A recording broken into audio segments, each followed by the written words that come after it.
Christine Regan Lake here. Hope all is well. So today's reading is going to be for those individuals who are either in a sexless relationship or who were previously in a sexual relationship, and that the experience of that is still kind of haunting them and in their energy.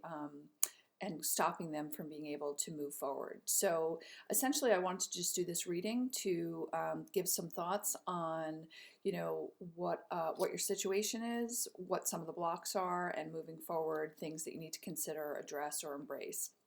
So as I did the reading, the first few cards that came up, and I'm using three different decks, two different, one an angel deck, one's a goddess deck, and then the other is the deck that I created for all of the kind of aspects that I know affect relationships. So, so the first cards that came up were listen, go outside, sorry about that. Listen, go outside, be honest with yourself, and creative project.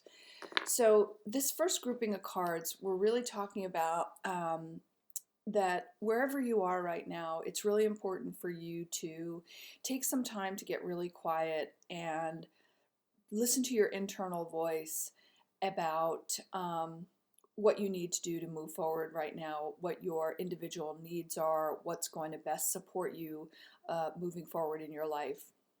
So, and then it ended with the last one was creative project. So there may be something that you've been thinking about, some kind of endeavor to embrace that you want to move forward on in terms of expressing your creativity, and it is definitely being encouraged for you to do that. So once you have gotten quiet and you have figured out what you want to do, what you're being encouraged to do is to go for it, right? So get clear on what you want, go for it, and then take a leap of faith. So it's going to require whatever it is that you feel guided, move to do, may take a leap of faith. It might take a little courage. You might need to be to not back down, and you're going to have to be a little bit bold to make that happen. But that's okay. Anytime we're stepping out of our comfort zone, it does require us to take that blind leap of faith. But, I have to be honest with you, every time I've taken a leap of faith, when I've followed my intuition and been guided to do something, it always works out well for me. And it works out better for me than I ever could have imagined for myself, anything like that. So feel comfortable with that. Trust in that whatever you feel guided to do in terms of that creative project, that it will work out well for you. It will support you. And also, anything that you do in terms of a creative expression has a deeply healing effect on you. Embracing your creativity is an act of self-love. Gifting yourself the time to do the things that you are drawn to do creatively is absolutely an act of self-love. And so I encourage you to do that, and so is God in the universe. That's what those cards are saying. So as you move forward, though, in terms of moving forward on your journey, trying to embrace this new level of creativity, authenticity, things like that, you are being encouraged to both focus on your sense of innocence and fairness, right? So in terms of embracing your innocence, that would be both your own internal innocence, that we're all like guiltless, and the innocence in terms of whoever you were in the relationship with, in which there was, it was a sexless relationship. Try to understand that each of us has our own wounds and traumas, and whoever was the individual who was holding back and withholding sex from you, they're truly just operating from their level of trauma.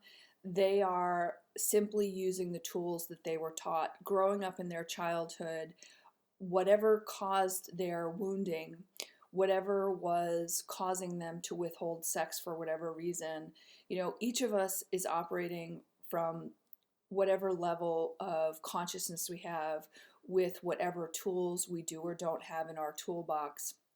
So if you can, in terms of your own healing and forgiveness, if you can look at that other individual who was sexually withholding to you and understand that um, that there's an innocence within them as well, and that for whatever reason their coping mechanism in terms of withholding that sex from you, that was the wall they built up, that was the tools they were taught. And so if you can, and you may not be there, nobody, you can't force anything, we can't force anything on a healing journey, we are where we are. But if it's possible for you to try to acknowledge the innocence of that being for who they were, and just look at them in that capacity that would serve you, if possible, if you can do that. And if you can't, I understand it, because healing is a process, and there's a lot of times when we're not at that stage where we can do that. There might be a lot of anger still to process, a lot of resentment, betrayal, things like that. So I truly, truly understand if you have challenges with that. And then the other thing is just with fairness. Um, I always believe that if you move forward with the prayer in your heart that whatever your circumstances are, however things unfold, that you wish like the highest outcome for all involved. I do believe that the purity of intention does have long-lasting effects and impact, and the universe sees and knows the purity of your heart, and that when you move forward with a purity of intention and truly endeavoring for the highest outcome for all involved, that's setting yourself up to succeed moving forward with whatever's going to come back into your life. Okay, then the other thing that came up in with these cards was sensitivity and energy work. So what this tells me is that the cards are saying that it would benefit you to do some energy clearing work, that your body is much more your body and your energy field is much more sensitive to energy right now, and that it would do you good to do both energy work and paying attention to your environment, creating an environment that is peaceful, calming, avoiding loud areas, stuff like that. Also sensitivity to like chemicals, if you can use any kind of natural products, things like that. Just really understanding that your physical body and emotional body are in a sensitive state right now. And as we become more conscious, as we become more in touch with our intuition, our third eye, we absolutely become more sensitive to everything. Our physical body does, our energy body, and things like that. So honoring that will definitely serve you long term to be able to do that. Okay, then when I moved forward and I pulled the cards on what are the specific things that could be blocking you, what are the things that you need to be brought to your attention in terms of potential blockages with you moving forward in the highest way possible for your creating that dream life for you, having gone through this traumatic experience of being in a sexless relationship. And it was really interesting, and like I said, I've been saying this for quite a while, that the connection between love, sex, and money. So when I pulled the cards on that, what came up was erectile dysfunction and can't orgasm. So, and physical touch, right? So the love language of physical touch and the can't orgasm or erectile dysfunction. And right on top of those was money disorders. So having a money disorder around excessive risk aversion, financial dependence, and money rejection. There is and generational curses and trauma. So there is a direct connection potentially with this could either be for you, or it could have been the person who you were with who was sexually withholding from you. But I would encourage you, I did the reading specifically for the people who are trying to recover it, so it might be very valuable for you to try to contemplate your family's history with regard to money and the relationships, the loving relationships, marriages in your family's past. But it definitely was generational curses and trauma, and that was around money. Money has long been kind of the status to determine whether someone is worthy and things like that. So if there were generational curses around, like, extreme challenges with money, or, dysfunction with money. There's definitely a connection with that with regard to this sexual, the inability for either can't orgasm, and the way to heal this is through physical touch, loving, loving non-sexual touch. Can both heal it and could have been the problem in terms of the person that was with you. So really looking at your connection between sex and money. Also understanding that the last piece that came out was the third eye chakra, right? So the third eye chakra is basically about your connection with God.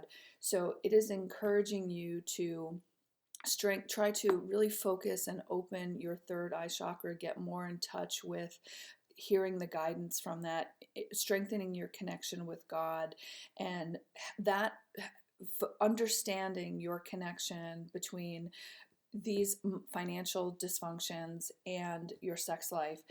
Find the link. There is a link, in terms of worthiness, knowing that you're worthy of love, worthy of money. If we don't believe that we are worthy, that affects everything. If we believe that we can't, that we're not worthy of love and abundance, that affects, the relationships that we bring into our life. It affects the jobs and the dysfunctions, the habits that we have with regard to our relationship to money. Money is a very 3D real world experience, but it is absolutely affected by our beliefs, our wounding, and things like that. And then then I pulled cards about moving forward, the things that you need to focus on. And the first card that came out was there was a misalignment of your hierarchy of values, right? So, and money came up again over here as well in terms of money disorders. So in terms of the connections you've either you're embodying this, or it could be the person that you were with, where the hierarchy of values are screwed up and potentially money came above love, and that could have been part of what the dysfunction is. So in terms of understanding the impacts of things to think about, it came up with a mistrust and abuse schema, which means that you would be embodying the schema that you would either attract people into your life who abuse you, and you would live in generally speaking, a vibrational state of just mistrusting everyone. Now, that schema, in terms of the mistrust schema, what affected that? What are the variables that could cause you to have a mistrust abuse schema? What came up was unworthiness, guilt, and insecurities. So you're holding the vibration of feeling like an unworthy person who's filled with guilt and insecure. You're going to attract people who may abuse you emotionally, physically, sexually, whatever. Something to think about.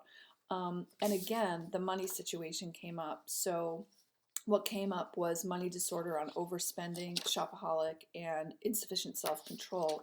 So using money as a coping mechanism, if you're overspending and shopping to deal with your anxiety and things like that, and because you don't have impulse control, because you're struggling with insufficient self-control and self-discipline, you're using money as a vice, as a way to distract yourself from your pain, distract yourself from the things that really need to be addressed and things like that. And so the sign of Scorpio came up, and what I got was, it was not about that it's a person who's a Scorpio, but it's more about embracing the traits and attributes of what that a Scorpion holds, which is tremendous passion and like a relentlessness. So I would encourage you to go read up on the attributes of a Scorpio and understand that those embodying those energies right now of passion and a relentless drive to heal this, if you want to have a healthy life moving forward, a healthy relationship, it's very clear that there is a significant connection with financial trauma, financial money disorders, and things like that. So you definitely want to use that Scorpion energy of relentlessness to get to the bottom of it, figuring out what was it that what caused this. Where is that money dysfunction coming from? And as you know, I have a free money test that you can take, or you may or may not know, I have a free money test. You can sign up. I'll put the link in the description, which it'll give you a sense of some of your dysfunctional beliefs around money and trauma, and that can give you some guidance on that. As always, if you liked my video, I'd love for you to subscribe to my channel and hit the like button if you found this video valuable. And in my description box, I have a link to my fundraising page for Operation Underground Railroad. I am an abolitionist. It is my desire to raise $1 million for Operation Underground Railroad to rescue these children from human trafficking. So if you felt in any way moved to donate to them, that would be a blessing. Every penny goes to them. It's a fundraising page linked directly to them, and that would be a blessing. These children need our love and leadership. So I hope you have a beautiful day, and I look forward to speaking with you again soon. Thanks. Bye.